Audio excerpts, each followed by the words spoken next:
Makhosi amakhulu, hayi siyathokoza ukuthi siwinile namhlanje. Kodwa nje i-technical team yethu afanele silungisele lapha kwi-last third.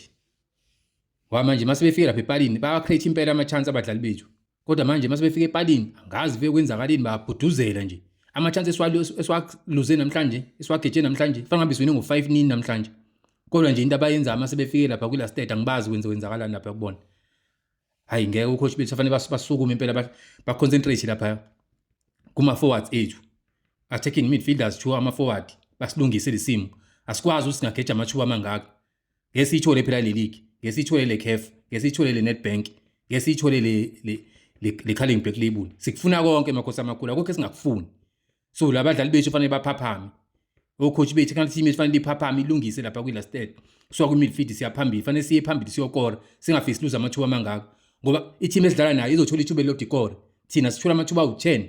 Ama-clear chances senze into engayazi senzani lapha phambili. Hayi bangiphoqile abadlali bethu ngibathemba bayaganga abasukume banyusa amasokisi.